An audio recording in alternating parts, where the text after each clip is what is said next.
नमस्कार सर। नमस्कार sir. Sir क्या नाम है आपका? मेरा नाम बलवीर सिंह कुंडू। बलबीर जी कहाँ से हैं आप? मेरा गांव पावड़ा, जिला हिसार और स्टेट हरियाणा। बलबीर जी क्या काम करते हैं आप? मैं रिटायर्ड एसएस मास्टर हूं। बलबीर जी संत रामपाल जी महाराज से नाम दीक्षा आपने कब ली? मैंने संत रामपाल जी महाराज से नाम दीक्षा 9/2/2006 को ली थी। संत रामपाल जी महाराज से नाम दीक्षा लेने से पहले आप क्या भक्ति साधनाएं करते थे? मैं किसी प्रकार की भक्ति नहीं करता था। पहले तो थोड़ा बहुत देवी देवताओं का मानता था, लेकिन धीरे धीरे मेरा इनसे विश्वास उठता गया और मैंने सारी जो है नि देवी देवताओं की भक्ति छोड़ दी। केवल मैं शिव की उपासना थोड़ा बहुत नाम लेकर के करता था, वैसे मैं किसी मंदिर मस्जिद में नहीं जाता था। सर संत रामपाल जी महाराज की शरण में आप कैसे आए? कैसे पता लगा संत रामपाल जी महाराज के बारे में आपको? हाँ सर, संत रामपाल जी महाराज की शरण में आने से पहले, मेरे आने से पहले मेरे भाई जो छोटे हैं वो हिंदी पोस्ट पर मेरे स्कूल में रहा करते थे और समाज में भी जिक्र चलता था। वो कहते थे संत रामपाल जी महाराज से नाम दीक्षा ले लो, वो पूर्ण संत आए हुए हैं। मैं ये कहता था मुझे ज़रूरत नहीं है नाम दीक्षा लेने की, क्योंकि मैं किसी प्रकार का झगड़ा ही नहीं करता हूँ, तो वकील करने की मुझे क्या ज़रूरत है। ऐसे मैं तर्क दे करके उनको अवॉइड कर देता था। फिर क्या हुआ, ये बात है 18 और 19 दिसंबर 2005 की। मैं बीमार हो गया और बीमारी ऐसी हुई मेरे कि रीढ़ की हड्डी के अंदर जो नसें हैं उनके ऊपर इतना भारी दबाव पड़ गया, 5-4 नसों के ऊपर। मेरा दाहिना जो हिस्सा था सारा काम करना छोड़ गया और ये सिस्टम चला लगभग 49 दिन तक। 49 दिन तक मैं बिल्कुल भी नहीं सोया, खाना भी कम खाता था, स्कूल में जाता था।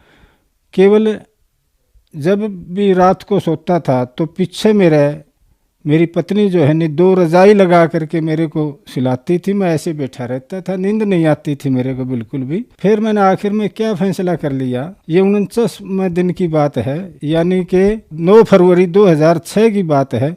मैंने ये पक्का निश्चय कर लिया था कि आज तने सुसाइड करना है, क्योंकि मेरे अंदर शरीर में दर्द इतना रहता था कि इससे अलग मैंने ये चारा ही नहीं समझा कि अब जीना बेकार है तेरा। तो उस रात को मैं सारी रात कभी इधर कभी इधर कभी इधर कभी इधर कमरे में चक्कर लगाता रहा। मिसिज मेरी पास में बैठी रही, वो कहती रही, मैं कहता रहा उनको कि आप जा कर के अंदर सो जाओ।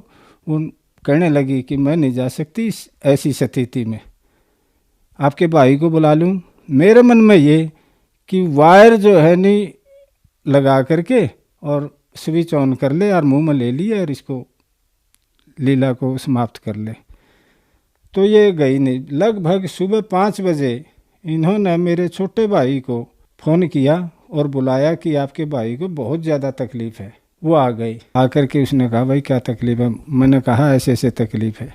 उसने कहा कि संत रामपाल जी महाराज से आप नाम ले लो, आप ठीक हो जाओगे। मैंने कहा हाँ मैं ले लूँगा नाम। तो फिर उन्होंने बलजीत भगत के माध्यम से सतगुरु रामपाल जी महाराज से फ़ोन किया और संत रामपाल जी महाराज ने कहा कि इनको फ़ोन दे दो। मैंने फ़ोन लिया और प्रणाम किया उनको। संत रामपाल जी महाराज ने मेरे को कहा कि सत साहिब बोलो। मैंने सत साहिब बोला और उन्होंने मुझे मंत्र, पहला मंत्र एक बार में दिया। और उस समय पर संत रामपाल जी महाराज जिस कमरे में मैं था उपस्थित, भाई भी था, मेरी पत्नी भी थी, सशरीर सुबह लगभग 5:30 बजे मेरे पास आए। मेरे को देख रहे थे, क्योंकि मैं संत रामपाल को पहले जानता भी नहीं था, इनका नाम भी नहीं जानता था मैं, कौन संत रामपाल जी हैं कैसे नहीं, मैं नहीं जानता था इनके बारे में। सफ़ेद कुर्ता पजामा और खोए के ऊपर इनका एक अंगोछा था। आकर के इन्होंने ऐसे आशीर्वाद दिया कि बेटा खुश रहो। उसी समय मैं इस रोग से निजात मुझे मिल गई, मैं बिल्कुल ठीक हो गया उसी समय। फिर 3 दिन के बाद हम करोथा आश्रम में गए, वहाँ सतगुरु जी थे और मैंने दोबारा से फिर प्रथम मंत्र की दीक्षा प्राप्त की। सर संत रामपाल जी महाराज से नाम दीक्षा लेने के पहले ही आपको लाभ मिले, तो क्या संत रामपाल जी महाराज से नाम दीक्षा लेने के बाद भी आपको लाभ मिले?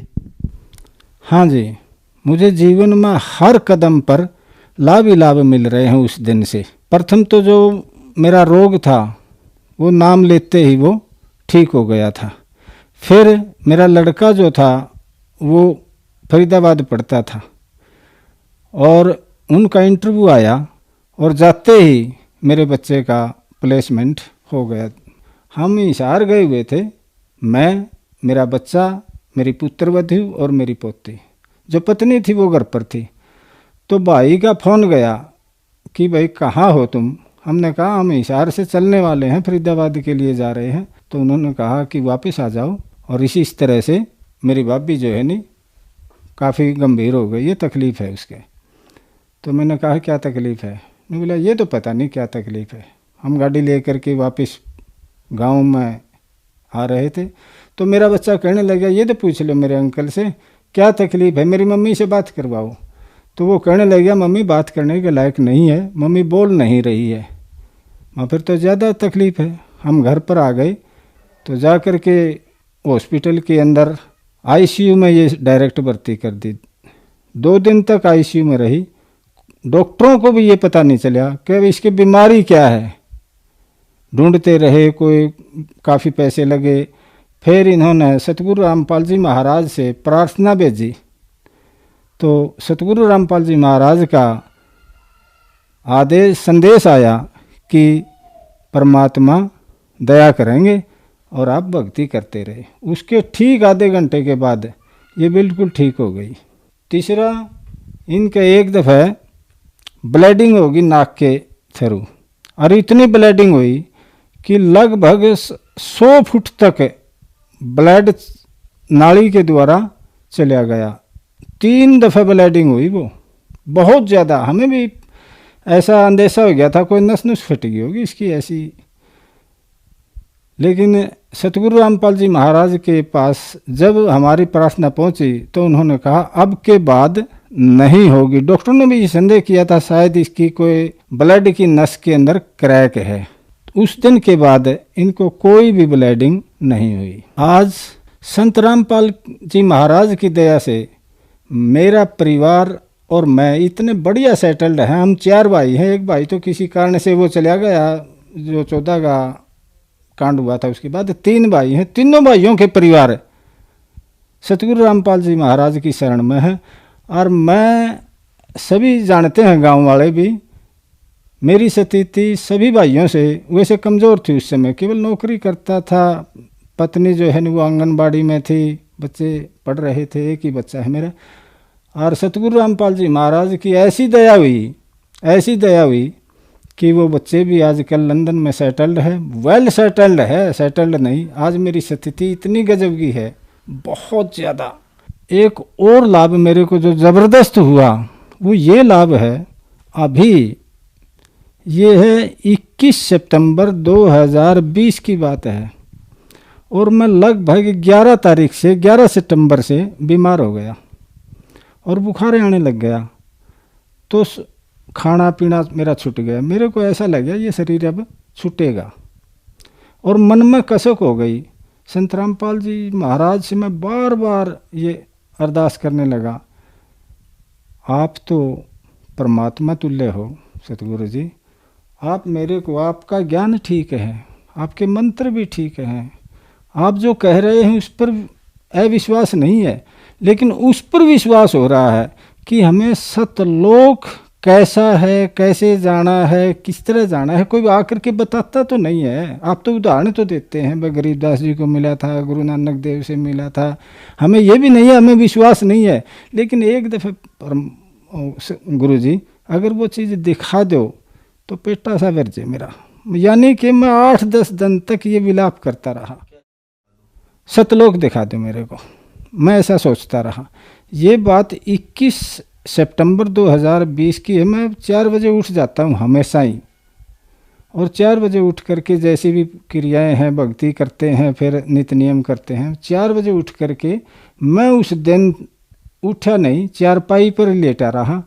और 4:15 बजे मेरी मिसेज सुती हुई थी, एक मेरी मदर इन लॉ आई हुई थी, वो भी सुती हुई थी। 4:15 बजे परमात्मा यानी कि सतगुरु रामपाल जी महाराज एक विमान लेकर के, मैं सोया हुआ नहीं था, जागता था और लेटा हुआ था वैसे सिरहाना लगा करके, और एक विमान में बैठ करके मेरे आंगन में उतरे।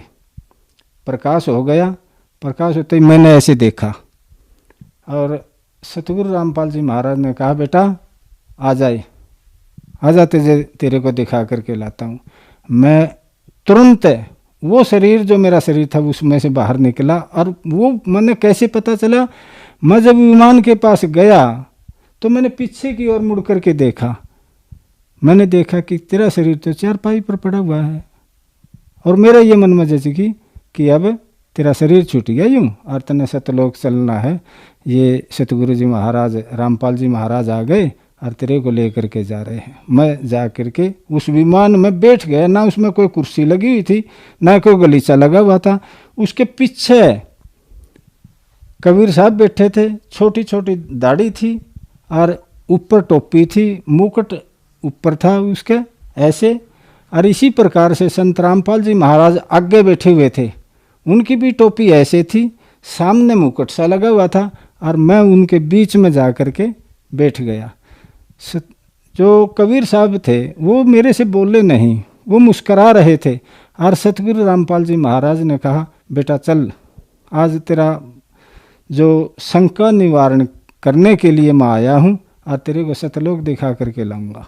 वो विमान उड़ गया उसी समय मेरे आंगन से, और न तो मेरे को कोई झटका लगा, ना मैंने कोई हवा का झोंका लगा, और वो इतनी स्पीड गति से चल रहा था।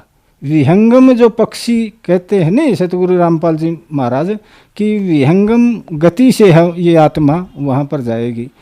तो जब ये ब्रह्मलोक है, सरपुरुष का लोक समाप्त हुआ, तो सतगुरु रामपाल जी महाराज ने कहा, देखो बेटे मैं बताता हूँ नहीं, ये इस कसाई का बाड़ा है, यहाँ तक है ये इसका लोक यहाँ समाप्त होता है। फिर अक्षर पुरुष का लोक आया, अक्षर पुरुष के लोक के अंदर भी यही सृष्टि हमें देखने को मिली। बाकी और मैंने ना तो उतारा, मैं ना कोई विशेष चीज़ दिखाई। हाँ, ये सृष्टि बसती हुई जरूर देखी। संत रामपाल जी महाराज ने मेरे को ये बताया, ये बेटे जो मैं बताता हूँ नहीं तुम्हें, ये अक्षर पुरुष का लोक है। अक्षर पुरुष के लोक को पार करके पहले ही संकेत सा कर दिया था सतगुरु रामपाल जी महाराज ने, अब सतलोक आने वाला है। सफेद पहाड़ थे, बिल्कुल सफेद। उन पहाड़ों के ऊपर से जब हम गुजर करके गए, सतगुरु रामपाल जी महाराज, मैं था और कबीर साहब जो पीछे बैठे हुए थे, हम तीनों ही बैठे हुए थे उस विमान के अंदर। जो ही विमान नीचे उतरा, वहां का दृश्य देख करके मैं चकित रह गया। हर चीज सफेद थी, हर चीज सफेद थी। पहाड़ सफेद थे, मकान इतने बड़े बड़े थे कि वे भी सारे सफेद थे। वृक्ष थे, वे भी इतने सफ़ेद थे, बहुत ज़्यादा सफ़ेद थे। जो ज़मीन थी वो भी बहुत ज़्यादा सफ़ेद थी। और मेरा शरीर में देख रहा था, विमान में बैठा बैठा हुए देख रहा था, ये क्या हो गया तेरे, जबकि तू तो बुजुर्ग आदमी था, सिर से भी गंजा था। और वहाँ विमान में बैठते ही मेरा शरीर ऐसे हो गया जैसे रूह का होता है। वो सतगुरु रामपाल जी महाराज का शरीर को भी मैं देख रहा था और कबीर साहब के शरीर को भी मैं देख रहा था। ऐसा ही शरीर मेरा हो गया। जब वहाँ गए सतलोक के अंदर, तो हमें देखने के लिए बहुत सारी हंस आत्माएं हमारी ओर दौड़ करके आई। जैसे बच्चे दौड़ करके आते हैं, किसी गांव में हाथी आ जाए और उसको देखने के लिए बच्चे आते। लेकिन मैंने देखा ध्यान से कि उनके पाँवों की आवाज़ मेरे तक नहीं पहुंच रही थी, यानी कि उनके पाँव ही नहीं टिक रहे थे ज़मीन पर, ऐसा महसूस हो रहा था। और ज़मीन ऐसी थी जैसे बहुत गजब का मखमली सफ़ेद मखमल हो, ऐसी ज़मीन थी। वे आकर के मिले मेरे से, सफ़ेद उनके बिल्कुल कपड़े थे, चट्टे कपड़े। महिलाएं भी थी, वो महिलाएं एक तरफ हो गई और जेंट्स एक तरफ थे। मेरे भी वही कपड़े थे। उनकी हाइट जो है ना 20-25 फुट लंबी थी, मेरी हाइट भी इतनी थी। और सतगुरु रामपाल जी महाराज और कबीर साहब उस विमान में बैठे हुए मुझे देख रहे थे। कबीर साहब तो हंस रहे थे। और जब उन भगत आत्माओं ने मेरे से बात की तो वो कहने लगे, आगे भाई साहब, आगे भाई साहब, बहुत दिनों के बाद आए हो, इतने दिन लगा दिए, आगे भगत जी, ऐसे बोल रहे थे। और वो सतगुरु रामपाल जी महाराज कह रहे थे ये परमानेंट नहीं आया है, अभी इसका जो संदेह था उसका निवारण करने के लिए मैं इसे सतलोक दिखाने के लिए आया हूँ। फिर वो कहने लगे, मेरे को गाफियों मिल रहे थे मेरे से ऐसे सारे, वो लगभग 700-800 कम से कम जेंट्स थे इतने, बाकी लेडीज थी। वो कहने लगे चलो घर चलते हैं। तो सतगुरु रामपाल जी महाराज कहने लगे नहीं, इतना टाइम नहीं है इसके पास, घर नहीं जाएगा ये, अब इसने वापस जाना है। शायद मैंने, सतगुरु रामपाल जी महाराज ने नहीं कहा, मैंने ये विचार किया कि मेरा विमान सतगुरु रामपाल ने वहीं उतारा जहाँ मेरा पुराना सतलोक में स्थान है, निवास स्थान था, क्योंकि वे सतलोक की अंशात्माएँ मेरे को जानती थी। इसलिए मैंने ये महसूस हुआ कि मेरा मकान भी यहीं कहीं है। मेरी इतनी हिम्मत नहीं हुई, सतगुरु रामपाल जी महाराज जैसे कहते हैं, मैंने अपना शीश उनके चरणों में रख दिया। लगभग मैं सतलोक के अंदर 45 मिनट तक उन भगत आत्माओं से मिलता रहा। फिर सतगुरु रामपाल जी महाराज ने कहा, बेटा तेरा शंका निवारण हो गया दूर, अब टाइम ना लगा हुआ। ये मेरा सपना नहीं था, ये वास्तव में मैं वैसे लेटा हुआ था और बिल्कुल सेंस में था, जागता हुआ था मैं, क्योंकि मैं 4 बजे उठ जाता हूँ। ये बात 4:15 बजे की है, ये सपने की बात नहीं है। बात महसूस हुई, ये भक्ति भी बढ़िया है, ये मंत्र भी बढ़िया है और ये गुरु जी भी बढ़िया है। और जो बता रहे हैं सतलोक के अंदर हम वहाँ के निवासी हैं, हमारे वहाँ मकान है, हमारे बहन भाई हैं, परिवार है, घर है, सारी वहाँ पर यों की यों है जैसा सतगुरु रामपाल जी महाराज बता रहे हैं। सर, हम आपसे पूछना चाहते हैं, आप एक एजुकेटेड पर्सन हैं, आप टीचर हैं, और संत रामपाल जी महाराज का आर्य समाज का लंबे अरसे से विवाद चलता आ रहा है।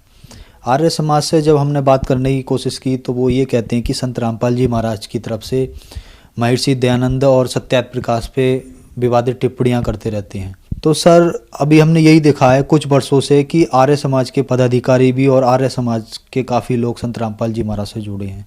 तो सर, ये क्या कारण है? क्या संत रामपाल जी महाराज विवादित टिप्पणियाँ करते हैं या सच्चाई कुछ और है? क्या कारण है इसका?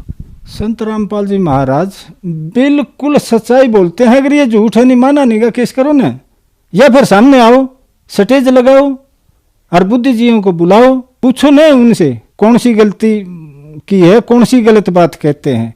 वो केवल अपना रोटी रोजी चलाने के लिए सत्यार्थ प्रकाश का सहारा लेकर के, स्वामी दयानंद का सहारा लेकर के अपनी रोटी रोजी चला रहे हैं।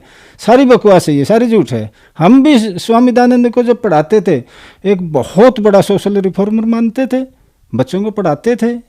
इस जैसा कोई समाज सुधारक ही नहीं, राजा राम मोहन राय और स्वामी दयानंद का तो बहुत बड़ा योगदान है।